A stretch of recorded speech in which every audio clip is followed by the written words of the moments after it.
Claro, Buenas licenciado. tardes.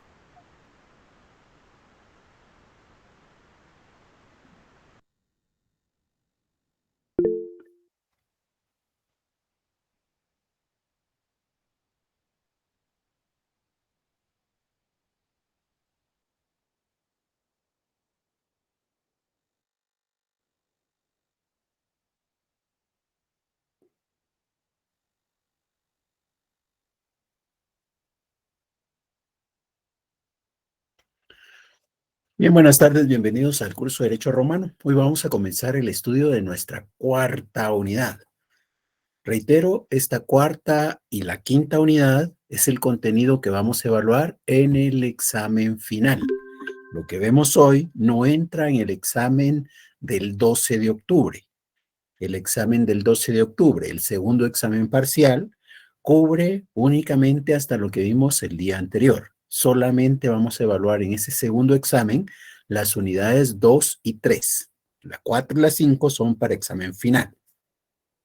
Si en el transcurso de los días alguien tiene alguna duda porque ha repasado, porque ha estudiado sobre las unidades 2 y 3, la puede plantear. Sin embargo, el tiempo ya ahora va a estar dedicado a la unidad 4.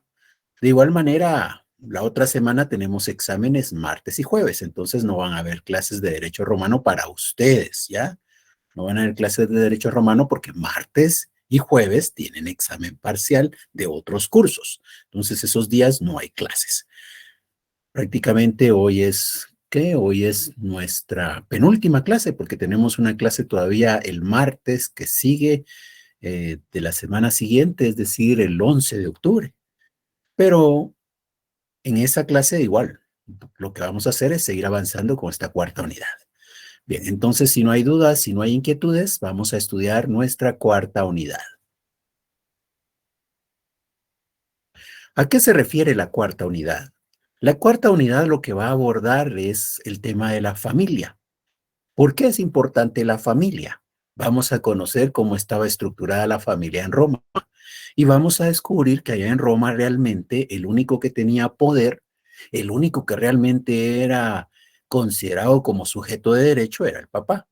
Solo el papa, o sea, el padre de familia, el pater familias, era el único que podía ejercer derechos. Entonces hemos hablado de los derechos reales, por ejemplo. ¿Quién era el sujeto de esos derechos reales? Solo el pater familias. Los hijos, los nietos, las nueras, la esposa, no, ellos no. Solo el pater familias es sujeto de derecho.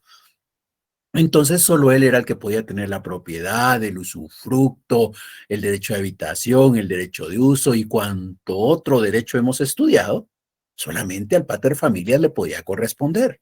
A los demás integrantes de la familia no. Entonces ahí surge una preocupación, ¿verdad? Porque obviamente lo normal es que primero se mueran los padres que los hijos. Eso es lo que hace la naturaleza. En la naturaleza lo normal que podemos esperar es que primero mueran los padres y después los hijos. Sé que existen casos en donde la situación se invierte, ¿verdad? Y muchas veces hay hijos que mueren antes que sus padres, pero eso no es lo normal. Lo normal, naturalmente hablando, es que primero mueran los padres. Bueno, pues imaginémonos esa sociedad romana en donde el padre, pater familias, es el único que tiene el derecho de propiedad, por ejemplo, y resulta que él sabe que él es el que se va a morir antes que todos los demás de su familia. Pero él sabe que solo él es sujeto de derecho, por tanto, solo él puede tener la propiedad. Hay otros paterfamilias, obviamente no es único, ¿verdad? Hay muchos paterfamilias y solo los paterfamilias pueden tener la propiedad. Entonces, él está preocupado porque cuando él muera, los que siguen de él no serían paterfamilias, ¿verdad? Porque seguirían siendo hijos. Él ha muerto, él era el dueño, él era el propietario. ¿Y ahora qué va a pasar con mi patrimonio? Pues la lógica nos diría que debieran de tomarlo los otros paterfamilias, ¿verdad? No los que sigan a él en el orden, no sus hijos, no sus nietos, no su esposa, sino los otros paterfamilias. Y entonces en ese contexto vinieron los romanos y preocupados dijeron, pues tenemos que crear alguna manera para que aquellos a los que yo amo, a los que yo aprecio, a los que yo quiero, puedan llegar a convertirse en paterfamilias. Tenemos que darle la oportunidad para que alguno de ellos, por lo menos, pueda llegar a ocupar el espacio que yo dejo cuando muero. Y así es como empiezan a considerar la posibilidad de la sucesión. En donde la sucesión, ¿qué es lo que implicaría? La sucesión lo que implicaría es que a la muerte del pater familias, alguien más de todos los que viven con él pueda llegar y ocupar el lugar que él tenía. Si se logra eso, eso es la sucesión. Y es así como cuando se habla en los... Ahora que ha recién muerto una reina allá en Inglaterra, ¿verdad? Ha muerto la reina y pues ni modo, ¿verdad? Si ha muerto la reina, pues murió la reina y que ya no hay rey, ya no hay reina, ya no hay más. Los demás son, sí, pero él es príncipe, no es rey. Sí, puede ser princesa, puede ocupar cualquier título nobiliario, pero no es rey, no es reina. Entonces, ¿qué? Pues hay que lograr que a la muerte de alguien venga otro y ocupe ese lugar que deja el que fallece, ¿verdad? Eso es la sucesión. Por eso ahora podemos hablar del sucesor de la reina, o incluso en los concursos de belleza, ¿verdad? Se habla de quién será la sucesora en el trono, ¿ah? Porque trono porque le colocan una coronita a la que sale favorecida en ese concurso. Bueno, pues igual ocurre allá en Roma. El pater familias o los pater familias preocupados porque después de ellos no hay quien, entonces dicen, pues tenemos que buscar la manera de que alguien llegue a ocupar el lugar de cada uno de nosotros cuando llegue el momento de la muerte. Eso es la sucesión. Ellos crearon la sucesión. Y después de la sucesión, bueno, pues viene muy bien, él nos va a suceder, pero si nos va a suceder, quiere decir que va a ocupar nuestro lugar, el lugar que nosotros dejamos por muerte. Entonces, si él ocupa ese lugar, él ocupa ese lugar con todos los derechos y con todas las obligaciones que corresponda.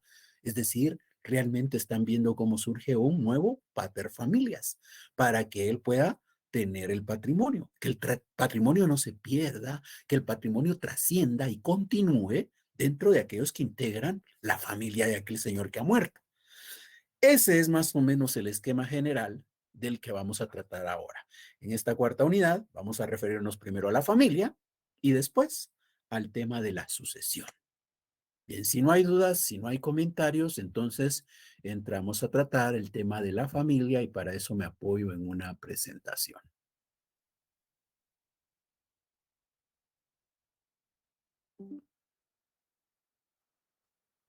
Bien, hablemos primero sobre cómo era la familia en Roma.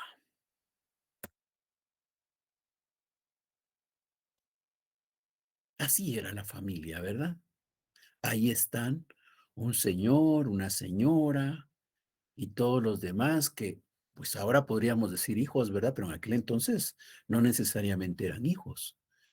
Bueno, pues ahí obviamente lo que tenemos es que ellos viven en una casa, en una domus. Domus es casa. Entonces ellos viven en una domus. Entonces, esta domus tiene un techo y bajo ese techo vive cierta cantidad de personas. Todos los que vivan bajo el techo que ha construido este pater familias son su familia. ¿Y quiénes viven bajo ese techo? Pues puede vivir gente que ha sido procreada por este señor junto a una mujer, obviamente, ¿verdad?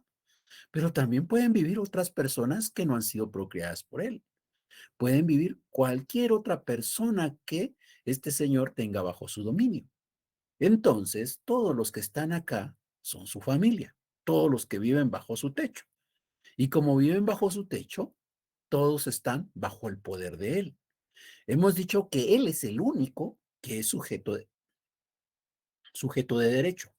Como él es el único que es sujeto de derecho, entonces, ¿qué nos muestra esto? Nos muestra que estamos ante una familia que es patriarcal. ¿Por qué patriarcal? Patriarcal es porque el padre es la autoridad, solo el padre, ¿ya? Hoy nosotros cuando decimos, ¿y quién manda en la casa? A veces de chiste decimos, pues la mamá, ¿verdad? Y el papá le hace caso a la mamá. A la mamá es la autoridad en la casa. Así hacemos algunos chistes. Eh, ¿Qué es lo que normalmente ocurre? Lo normalmente es considerar que papá y mamá son la autoridad en la casa. Así somos nosotros ahora. Allá en Roma no. Allá en Roma la familia es patriarcal. Y si es patriarcal, quiere decir que el único que tiene dominio, el único que tiene mando, el único que tiene poder sobre todos, es el pater familias. ¿Ya? Entonces, por eso es patriarcal. porque el pater familias, es la autoridad. Ahora, ¿y por qué es monogámica? Es monogámica porque este señor, el pater familias, puede contraer matrimonio con una mujer, pero solo con una mujer. Él no puede contraer matrimonio con dos mujeres a la vez, es solo con una mujer. Pero no quiere decir que ese vínculo del matrimonio se crea y no puede desaparecer. Claro que puede desaparecer.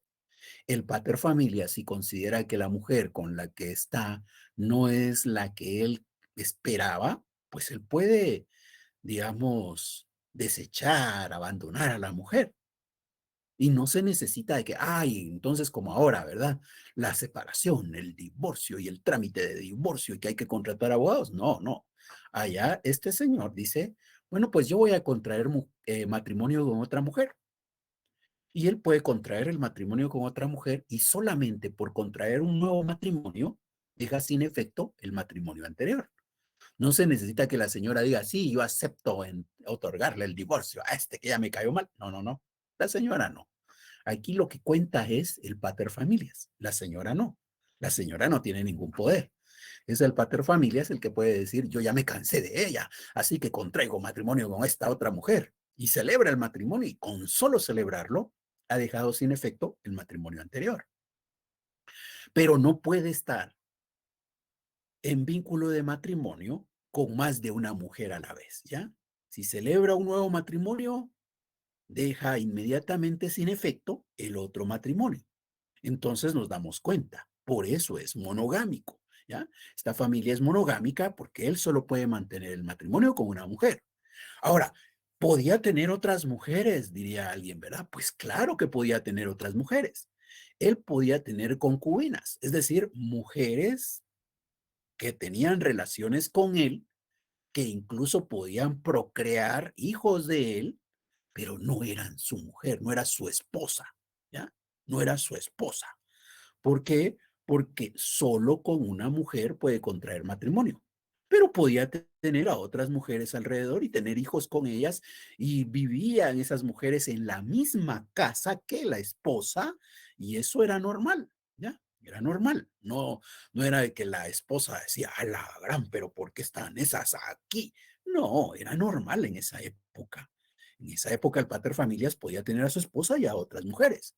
Incluso hay culturas, imagínense ustedes, en donde a veces la esposa no quiere tener hijos, ¿verdad? Porque ustedes saben, se dice que cuando una mujer participa en esa concepción de un hijo, normalmente la naturaleza deja rezagos en ella, ¿verdad? Deja algunos efectos. Entonces hay mujeres que no les gusta tener hijos. Bueno, pues en aquella época también podía pasar que una mujer no tuviera hijos, pero esa era decisión del pater familias, no de ella. Entonces, en ese contexto, pues hay que procrear a través de otros medios, ¿verdad? Y el pater familias tenía otras mujeres ahí. Así es como funcionaba esa familia. Por eso decimos, es una familia patriarcal y monogámica. Como hemos dicho, el único que es sujeto de derecho es el pater familias. Él es el único que tiene derechos. Él es el único que puede considerarse sujeto de derecho. Y aquí vale la pena recordar algo que ustedes ya vieron en el curso anterior, en el semestre anterior. Se recuerdan que cuando hablaron de la capacidad, les dijeron que había una capacidad de goce y una capacidad de ejercicio, ¿verdad? ¿Alguien que nos recuerde la diferencia entre la capacidad de goce y la capacidad de ejercicio?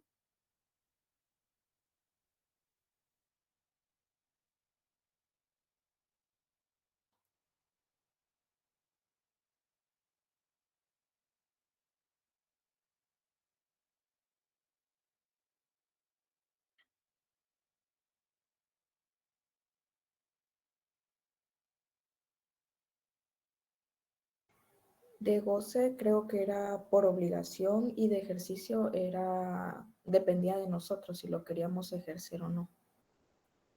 Ya. Ahí el licenciado Witz estaría bien preocupado y molesto porque al final de cuentas no recordamos ya qué es la capacidad de goce y la capacidad de ejercicio. ¿Ustedes qué capacidad tienen? ¿De goce o de ejercicio? ¿O tienen las dos?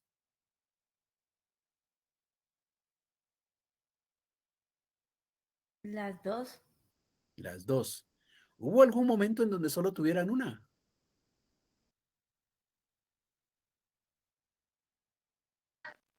Cuando éramos menores de edad, inició. Sí, cuando eran menores de edad solo tenían capacidad de goce, ¿ya? Prácticamente los menores de edad lo que tienen es capacidad de goce, es decir, se les reconoce que tienen derechos, ¿verdad? Pero es para gozar los derechos, no para ejercerlos. Los disfrutan, ¿verdad? Se realizan con los derechos, pero no pueden ejercerlos. Es decir, el niño tiene derecho a ser alimentado, pero el niño por sí mismo no puede exigir que se le den los alimentos. El niño tiene derecho a la recreación, pero el niño no puede exigir que se le dé la recreación, se necesita de alguien más. Entonces, en ese sentido, los derechos de ejercicio es donde uno ya puede, por ejemplo, comprometerse. Y ahí hay un tema que tradicionalmente se ha tratado, el caso del matrimonio, ¿verdad? El caso del matrimonio. El matrimonio, al final de cuentas, implica que un hombre y una mujer, todavía en la legislación guatemalteca, ¿verdad? Un hombre y una mujer van a dar su consentimiento.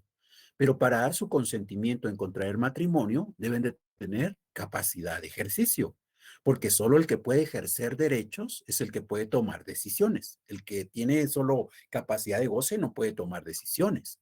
El niño no puede tomar decisiones. El único que puede tomar es el mayor de 18 años. Entonces, por ejemplo, con un niño no puedo celebrar un contrato de compraventa.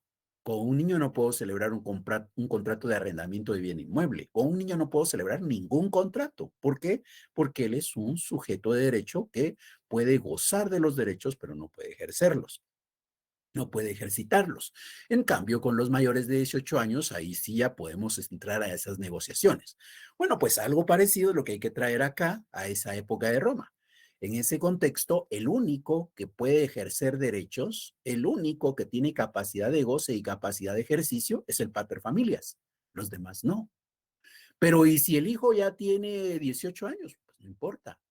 Y si el hijo tiene 65 años y el padre 80, ¿quién tiene la capacidad de ejercer los derechos? El padre. Sí, pero es un hijo de 60, de 65 años. Sí, pero está sometido al padre. El padre es el que tiene el poder. Allá, el único que podía tener la capacidad de goce y de ejercicio, el único que era realmente un sujeto de derecho, era el pater familias. Los demás que vivían con él, no. Los demás que vivían con él los vamos a conocer como alieni juris, ¿ya? Entonces el pater familias es el sui juris, el sujeto de derecho, y los demás son alieni juris. Todos los demás que viven con él son alieni juris, es decir, personas que no pueden ejercer sus derechos, personas que no pueden llegar a tener derechos que corresponden solamente al pater familias.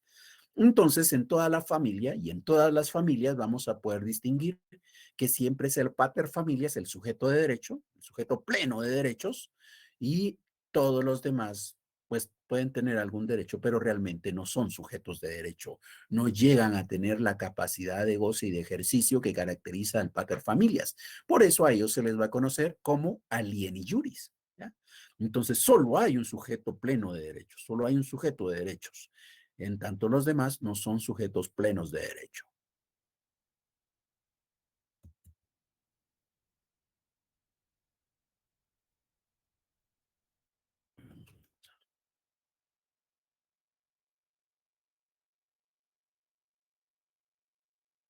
Bueno,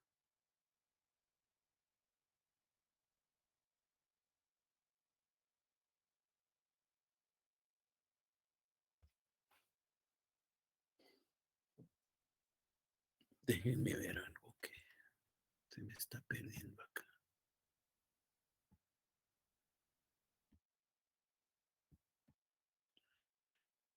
Vamos a cambiar el orden.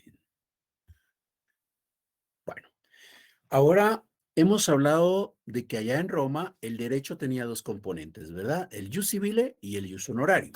Bueno, ese tema de la familia que estamos analizando ahora, hay que traerlo al seno de jus civile y jus honorario. ¿Cuál de los dos existió primero, jus civile o jus honorario? Jus civile, ¿verdad? Muy bien. Muy bien, jus civile fue primero. El jus civile, cuando habló de la familia, dijo que la familia era la familia agnaticia, ¿ya?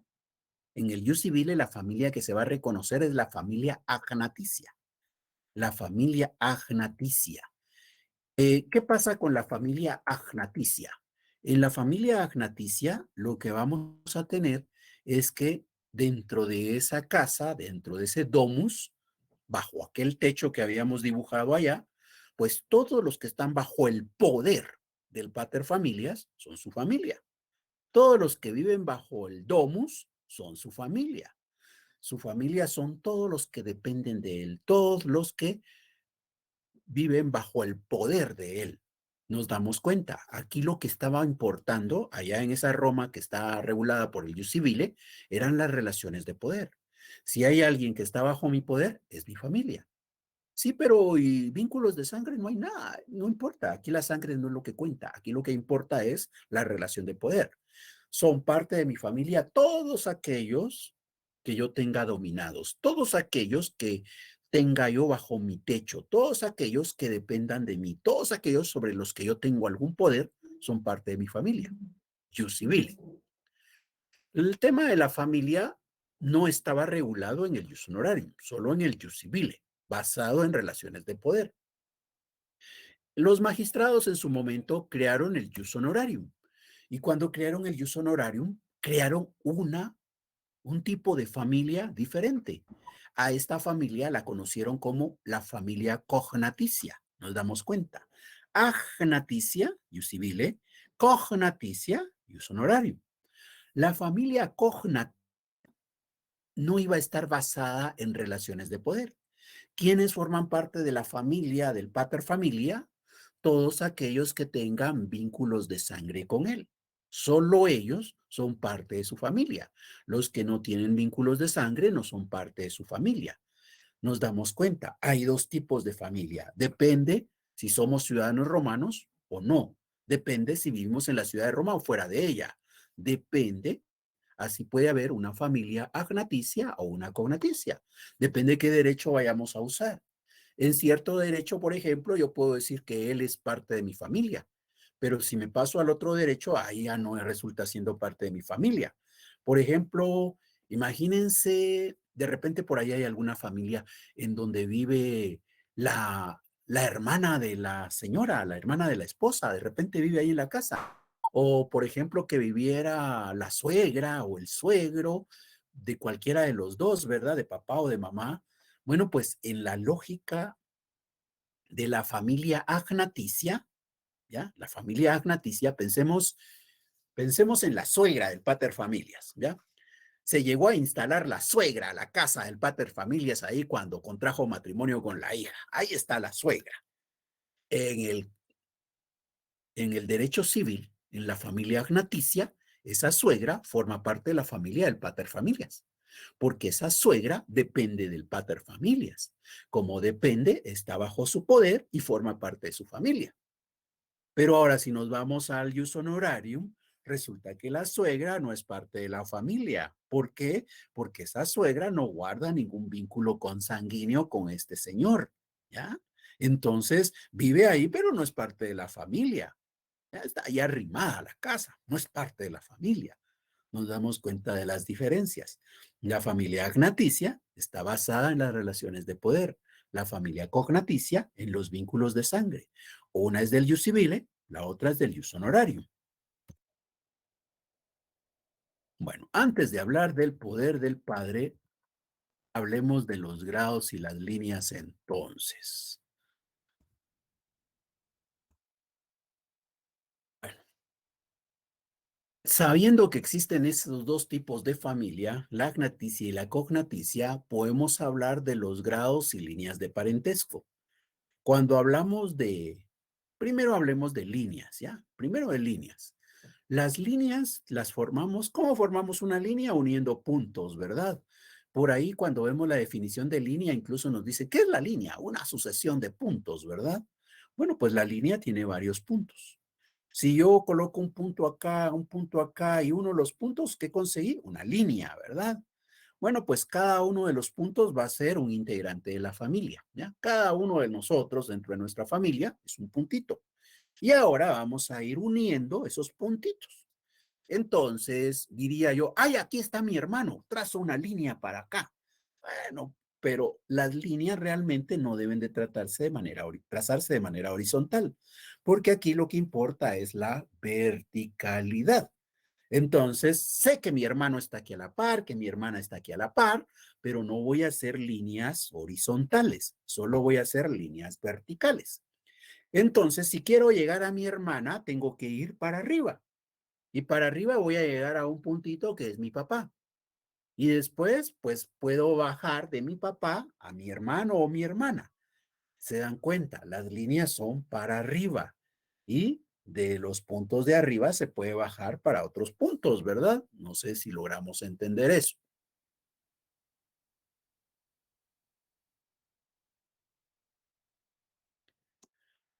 Bien, entonces hay líneas ahí.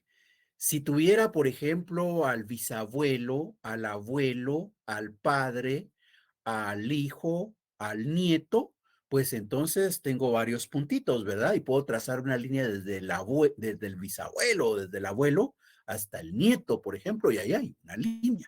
Esa es una línea de parentesco. En el parentesco las líneas son verticales.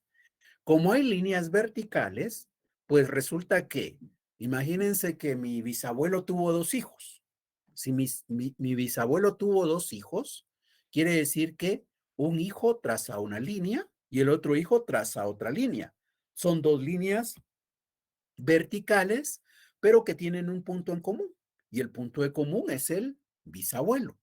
Entonces, si el bisabuelo tuvo dos hijos, cada uno de los hijos va trazando su línea para abajo y tienen en común al bisabuelo. Ahí hay dos líneas. Hay una línea de este lado y otra línea de este lado. Como son líneas que están a la par, se dice que son líneas colaterales, no paralelas como lo estudiábamos en la primaria, ¿verdad? Aquí las vamos a llamar colaterales. Entonces hay líneas colaterales. ¿Y por qué no paralelas? Porque se recuerdan que las paralelas eran dos líneas que mantenían la distancia en todo el tiempo y el espacio y que no llegaban a juntarse nunca, no llegaban a intersectarse. Y el mejor ejemplo era la línea del tren, ¿verdad? Que nunca se van a juntar estos dos elementos. Bueno, pues resulta que igual ocurre acá. No es de que no se junten nunca, porque si no se juntan, quiere decir que no tenemos ninguna relación de parentesco. Pero si somos parientes, las líneas en algún momento se tienen que juntar. ¿En dónde se van a juntar? Donde encontremos un ascendiente común para todos. Entonces, por ejemplo, mi hermano y yo, si trazamos una línea para arriba, nos vamos a juntar cuando lleguemos con mi papá, ¿verdad? Porque mi papá tuvo dos hijos y entonces hay una línea para un hijo, una línea para el otro hijo. Si cada hijo sube su línea vertical hacia arriba, llega un momento en el cual se va a unir con la otra porque tienen un ascendiente en común. Bien, ahora, ¿y qué son los grados? Los grados son los saltos que se pegan de una generación a otra en cada uno de esos puntos que hay en la línea. Entonces tenemos aquí un esquema. Ahí está papá y papá ha tenido un hijo. El hijo ya procreó, entonces papá tiene un nieto. El nieto ya procreó y entonces el papá del que estamos hablando en el círculo azul ahora ya tiene un bisnieto. Si solo uno nos vamos, entonces es fácil, ¿verdad? Ahí tenemos una línea vertical. Ahora, si tiene otro hijo, pues hay otra línea, como decíamos antes, ¿verdad? Hay otro hijo, ese hijo tiene un nieto, ese nieto tiene otro hijo, que es un bisnieto para el padre del que hablamos, y entonces ahí habrían dos líneas. Dos líneas en donde nos muestra que estas líneas de parentesco se unen en el padre porque el padre es el ascendiente común. Bueno, ya sabemos cómo se trazan las líneas. Ahora lo que queda es hablar de los grados. Decíamos que los grados es cada saltito que vamos a pegar desde un puntito de la línea hacia otro punto. Entonces, cuando quiero medir el grado de parentesco entre papá e hijo, ¿cuántos saltos doy? Solo uno, ¿verdad? Entonces quiere decir que papá e hijo guardan un parentesco de primer grado, porque solo es un grado, solo es un salto el que he dado. Ahora, si me voy de ese padre hacia su nieto, entonces, ¿cuántos saltos pego? Pues pego uno para el hijo, otro para el nieto. 2 grados. El parentesco que hay de papá y nieto es de 2 grados, es decir, de segundo grado. Y si nos vamos con el bisnieto, entonces nos damos cuenta que hay 3 saltos, ¿verdad? 1, 2, 3, y entonces diríamos que entre papá y bisnieto hay un tercer grado de parentesco, son parientes en tercer grado. Ahora, ¿qué parentesco hay entre estos dos hijos? Como hemos dicho, no podemos trazar una línea horizontal, hay que ir para arriba, ¿verdad? ¿Y qué parentesco hay entre esos dos hijos? ¿De qué grado es el parentesco?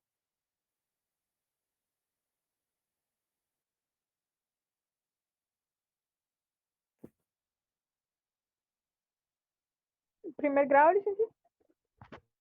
Entre los dos hijos. ¿Cuántos saltos dimos para relacionar a los dos hijos? Solo uno.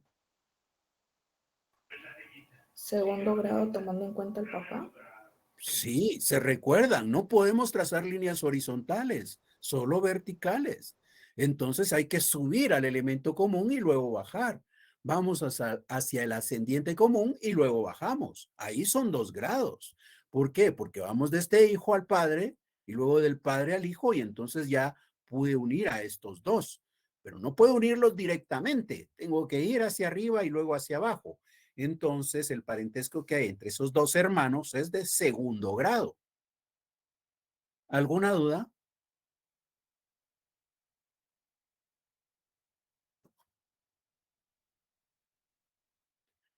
Bueno, veamos entonces.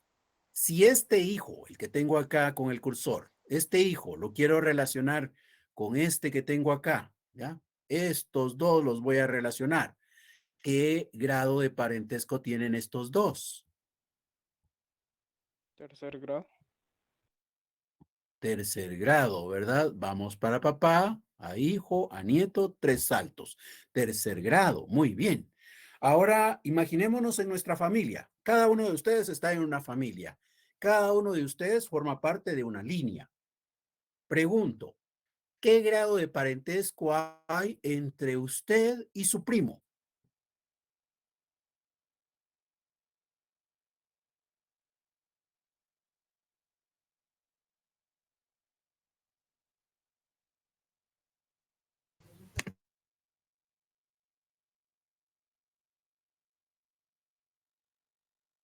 Tercer grado, licenciado. ¿Por qué tercer grado? Cuarto grado. Cuarto grado, licenciado. Escuchemos a la compañera. A ver, dígame los saltos entre usted y su primo. Pues por el cuadrito que tenemos aquí, pues yo me imagino que como el hijo, o sea, yo soy la que le sigue, sería el primer grado. Entonces el primo supongo que está No, no, después no, aquí no de... es de suponer, es de decir cuáles son los saltos que usted dio para decir que era tercer grado o cuáles son los que hay que dar para decir que somos de cuarto grado. Digamos los saltos. El Está primero usted. es Para llegar a ajá, su primo, ¿cuántos saltos da? 3. Yo di 3, porque yo soy el hijo. Sí. No, Va, sí, o sea, no importa si usted es mamá, es papá, no importa. Yo estoy preguntándole el grado de parentesco entre usted y su primo. yo di 3 ¿Cuáles son? saltos, que fue papá. Ah, yo lo tomé desde mi lado, entonces sería desde... Bueno, no, ya me confundí. No, Lo si es tomé desde de... el punto de cada uno de ustedes, ¿ya? Desde el punto de cada uno de ustedes.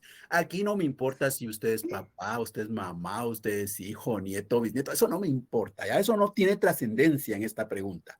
La duda es, ¿qué grado de parentesco hay entre usted y su primo? ¿Alguien que nos pueda decir cuáles son los saltos que identificó? Por favor, Pablo. Pues tomando en cuenta este cuadrito, si, si el del azul es mi abuelo, el primer hijo es mi padre, siendo yo desde esa perspectiva el nieto, tendría que saltar hacia mi papá, luego hacia mi abuelo, ahí ya van 2, de mi abuelo a mi tío 3 y de mi tío a mi primo. Entonces sería, pues yo ahí identifiqué 4. 4, ya. Hilary, ¿por qué nos dice 6? Licenciado, yo estoy contando desde yo como perspectiva del hijo. Para el padre es 1, del padre para mi abuelo sería otro, del abuelo para el hermano de mi padre y del hermano de mi padre para mi primo. ¿Cuántos saltos fueron? Eh, mm,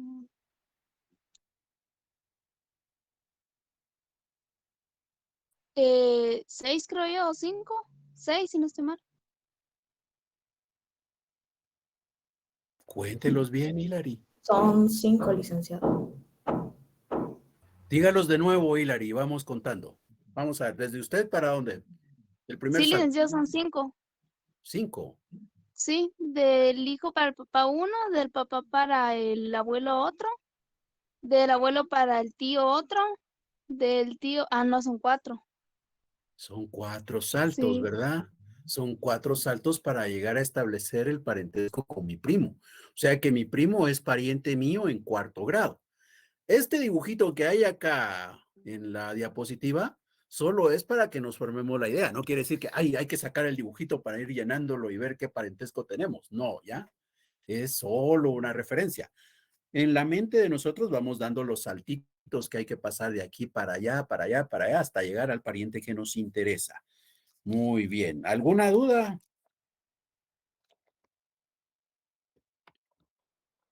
No, licenciado. Ya. Otra pregunta, solo para ir confirmando. ¿Qué grado de parentesco tenemos entre nosotros y nuestro abuelo?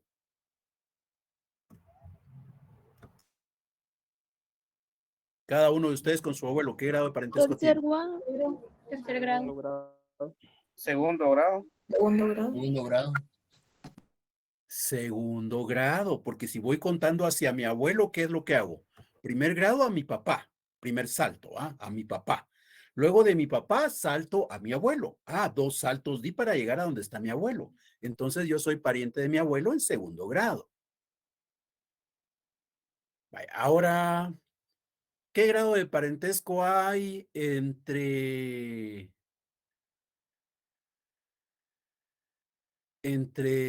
cada uno de ustedes y el hijo de su hermanito? El hijo de su hermano, perdón, o de su hermana, no importa.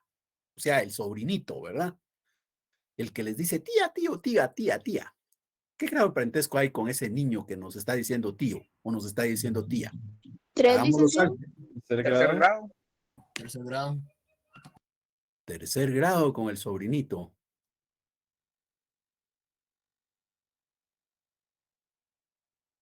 ¿Alguien que nos identifique cuáles son los saltos?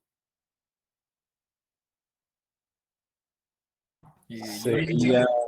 Bueno. Héctor, por favor. Ok, me imagino, pues según lo que, como yo lo entendí, sería de mí para mi papá, de mi papá para mi hermano y de mi hermano para mi sobrino. Muy bien, ahí están los 3 saltos, ¿verdad? Muy bien, seríamos parientes en tercer grado. Bueno, esperando que ya estemos claros con esto, salvo que alguien tenga una duda. Si tiene alguien una duda, por favor, si hay alguien que no ha entendido, me cuenta.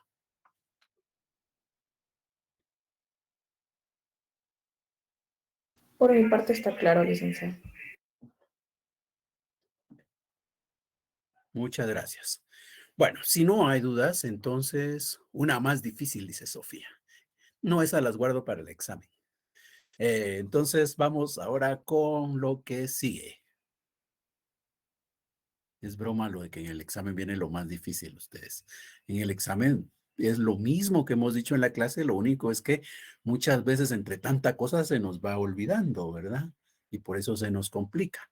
Pero para eso es que hemos puesto esas actividades de zona, para que estemos ahí siempre, siempre atentos, tratando de fortalecer lo que vamos viendo en el curso. Bien, vamos entonces nuevamente a la presentación.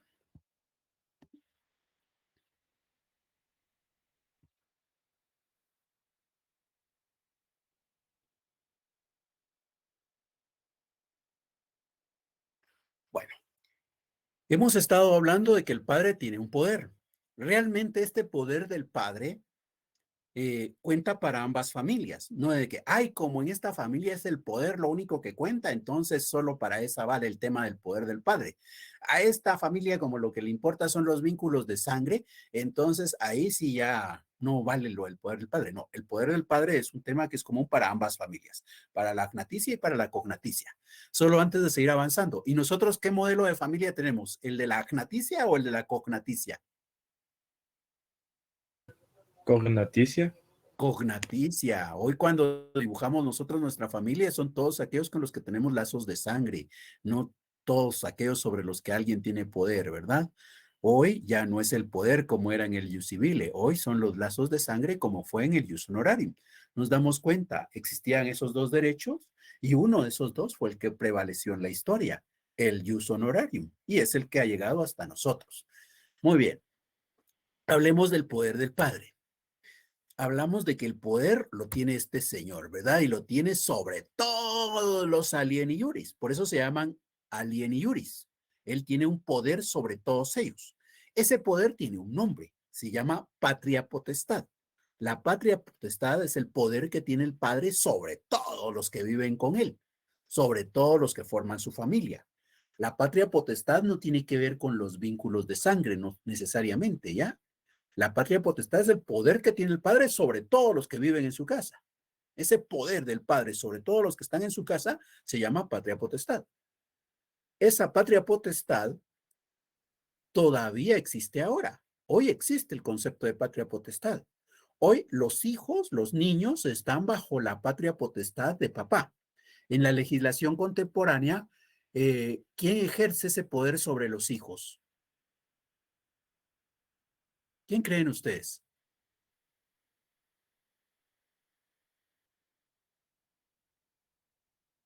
Así, adivinando a lo que se nos ocurra. ¿Los padres? Los padres, ¿verdad?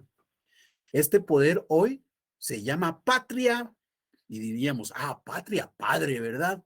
Pero no, este poder nació siendo solamente del padre. Hoy nosotros cuando decimos estoy bajo la patria potestad la ejercen conjuntamente papá y mamá. Pero eso es ahora, allá en Roma no.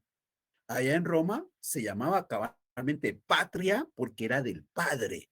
El padre es el que ejerce el poder sobre los hijos, es la patria potestad, es el poder que tiene el padre sobre todos los hijos. Esta patria potestad, ¿en qué momento comienza? Para un hijo, ¿cuándo comienza ese poder que tiene el padre sobre él?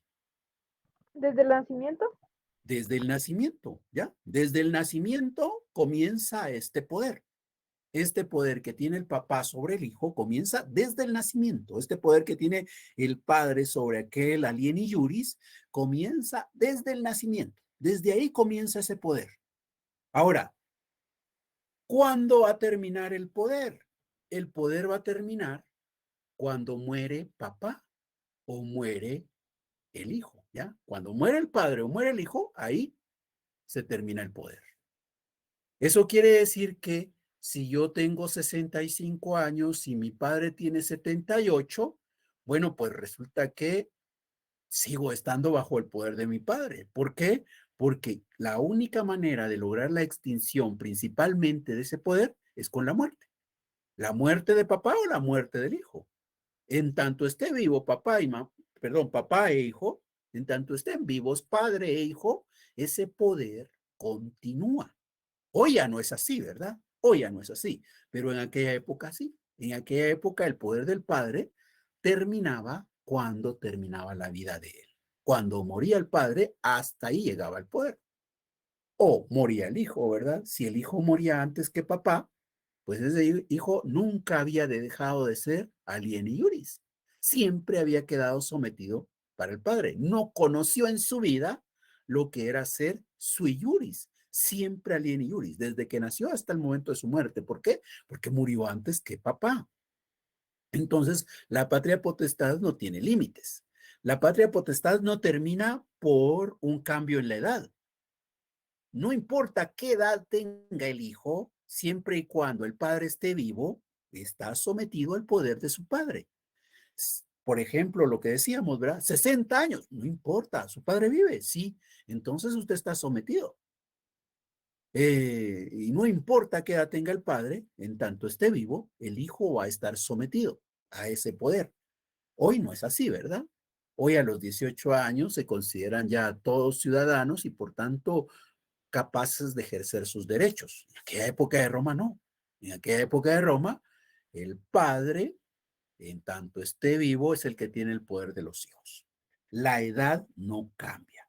Pero entonces quiere decir que allá en Roma no había el concepto de mayoría de edad. Claro que había el concepto de mayoría de edad también.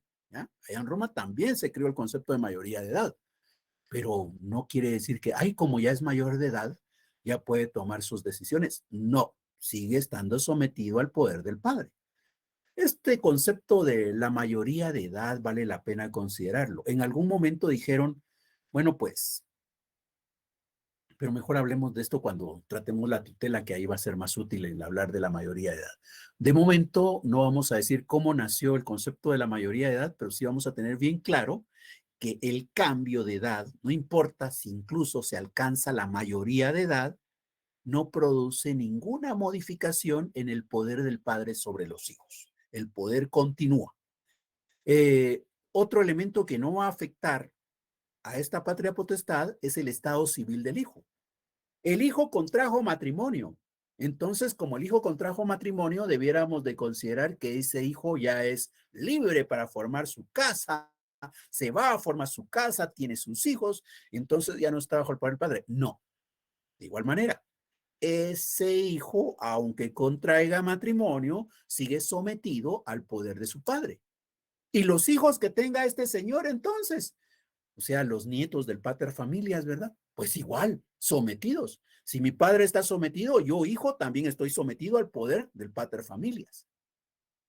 Igual ocurre con la esposa. La esposa y la esposa, diríamos, ¿la esposa está sometida al poder del padre? Sí, también la esposa está sometida al poder del pater familias. La esposa está sometida. Y la esposa del hijo que se recién casó, pues la esposa del hijo también pasa a estar bajo el poder del pater familias. Es decir, el concepto de patria potestad es un poder que se va a dar sobre todos los que dependan de él. Los hijos, los nietos, los bisnietos, la esposa, la nuera, las esposas de sus nietos, todos estarían bajo el poder del pater familias. Ese poder llamado patria potestad solo se extinguía principalmente o con la muerte del hijo o con la muerte del padre, ¿verdad? Ahora imaginémonos, y si se muere el padre está sometido al poder. Llamémoslo más precisamente. Hay un pater familias, tiene un hijo, ese hijo contrajo matrimonio, tienen un nieto, ¿verdad? Hay un hijo de ese hijo que contrajo matrimonio. Bueno, se muere el papá del niño. ¿Qué pasa con el niño? El niño también sigue bajo la patria potestad, ¿ya? Sigue bajo la patria potestad. Ahí murió su padre, pero no era su padre el que tenía la patria potestad sobre él, sino el abuelo, el pater familias. Entonces, ahí no hay ningún cambio. Se sigue sometido al poder del pater familias. La esposa, ya hemos dicho, está bajo el poder del pater familias también. Por eso es que de repente ustedes todavía han escuchado ahí a sus abuelos, y cuando el abuelo se refiere a la abuela, a veces dice, mija, mira, ¿no será que me puedes ayudar? ¿Y por qué le dicen mija si es su esposa, verdad? Pero así trata el abuelo a la abuela, mija le dice. Eso todavía es un resabio desde aquella época, ¿verdad? El único que tiene poder es el padre. Entonces, ¿la esposa en qué nivel está? ¿Está a la par del padre? No, la esposa no está al nivel del padre. La esposa está abajo del padre, al nivel de los hijos.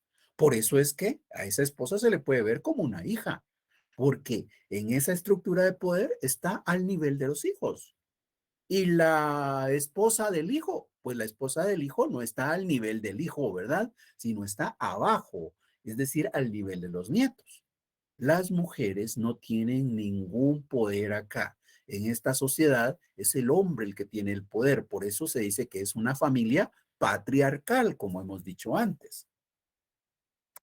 Bien, ahora, como hemos dicho, en un principio el poder del padre sobre todos los que viven bajo de él se conoce como patria potestad. Poco a poco con el tiempo se fue modificando el concepto de patria potestad y se empezó a dar otro nombre al poder del padre sobre la mujer, ¿ya? Al poder del padre sobre su esposa o al poder del padre sobre las esposas de sus hijos. ¿Y cómo se conoció ese poder que tenía el esposo sobre la esposa? ¿Cómo se conoció ese poder que tenía el padre sobre las esposas de sus hijos o de sus nietos o de sus bisnietos? Bueno, pues ese poder se conoció como manus. Manus es el poder del pater familias sobre su esposa y las mujeres de los descendientes o de los que estén bajo el poder de él. Manus, ¿ya? Antes, patria potestad era todo el concepto. Ahora ya se va diferenciando. En ese momento se está hablando del manus. El manus es el poder que tiene el esposo sobre la esposa, el poder que tiene el pater familias sobre su esposa, el poder que tiene el pater familias sobre su esposa y las esposas de sus hijos. Entonces, manus es ese poder. ¿Alguna duda?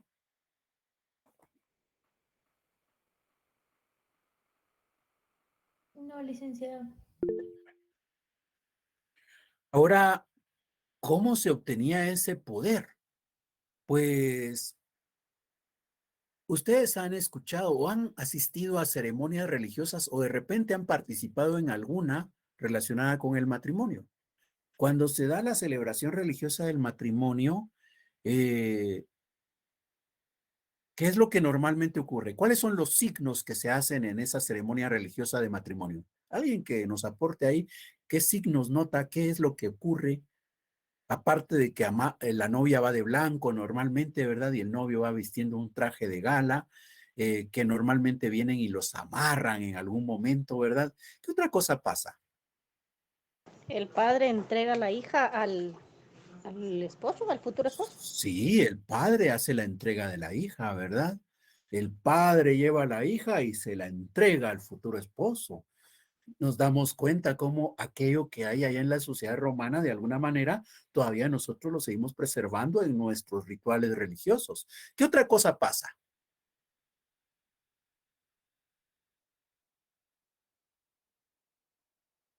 Se recuerdan que pasa algo más, ¿verdad? Se colocan un anillito, ¿verdad? Y también han escuchado ustedes que En juntan algunas unas... bodas se usa como un lazo también. Sí, lo del lazo ya lo habíamos adelantado. Se recuerdan que juntan unas moneditas como las de 5 centavos que habían antes. Ahora ya casi no se usan, ¿verdad? Pero juntan unas moneditas, ¿verdad? ¿Y quién da las moneditas? ¿O no lo han visto? El El esposo. esposo.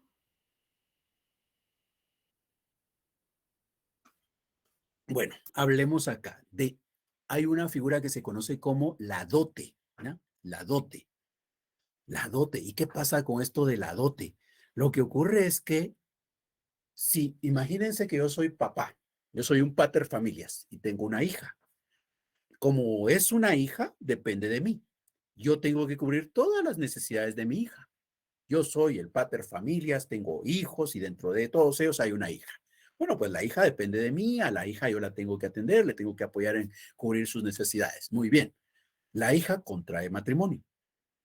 Bueno, pero para contraer matrimonio, recordemos que la hija no puede, no es sujeto de derecho. El sujeto de derecho soy yo. Y le va a contraer matrimonio, y aquí depende con quién contraiga matrimonio, ¿verdad? Eso lo vamos a ver más despacio. Pero cuando va a contraer matrimonio, entonces la hija va a salir de mi familia y se va a ir a otra familia. Si mi hija se va de la familia, quiere decir que yo ya no voy a tener la carga de tener que alimentarla, vestirla, pagarle su educación, su recreación. Ah, no, ¿verdad? Me voy a ahorrar todo ese dinero. Yo, padre, estoy feliz que mi hija se case porque ya no le voy a tener que cubrir sus necesidades. Ahora se las va a tener que cubrir su esposo. O si su esposo todavía está bajo el poder de un pater familias, será el padre de ese esposo. Ellos serán los que le van a cubrir. Entonces, como yo quedo liberado de una carga, Entonces, en compensación, le digo a ese señor, mire, yo entiendo que ahora usted va a tener una hija más prácticamente, va a tener a alguien más que alimentar, una boca más que atender, va a tener que vestir a alguien más. Entonces, ¿qué voy a hacer? Yo lo voy a compensar. Yo lo voy a compensar porque yo quedo liberado de esas obligaciones. Ya no voy a gastar en ella, pero ahora usted tiene la carga. Entonces lo voy a compensar, le voy a dar algo a cambio. Eso que le voy a dar a cambio es la dote. Con la dote es de alguna manera la forma de decirle, yo lo apoyo con los gastos que ahora usted asume porque se ha permitido que nuestra hija pase de mi familia a su familia. La dote. Entonces, la dote era un elemento importante en esa época. La dote la tenía que dar el padre de la novia para que la recibiera el esposo o el padre del esposo si el esposo estaba sometido a un poder todavía. Y eso también en algún momento daba la oportunidad de entender que ocasionalmente también podía ocurrir que el padre del novio tuviera que entregar una suma de dinero. ¿Por qué? Porque también se podía comprar a las mujeres, ¿verdad? Y no era nada malo comprar a las mujeres en esa época, como tampoco se veía mal vender a los hijos.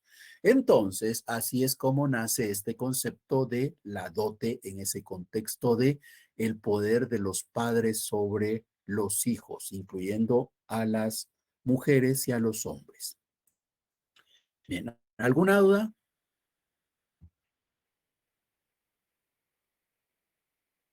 No, licenciado. Bueno, si no hay dudas, entonces nos quedamos acá. ¿Se recuerdan? Esto es para efectos del examen final. No vayan a ponerse a estudiar esto para el examen del 12 de octubre.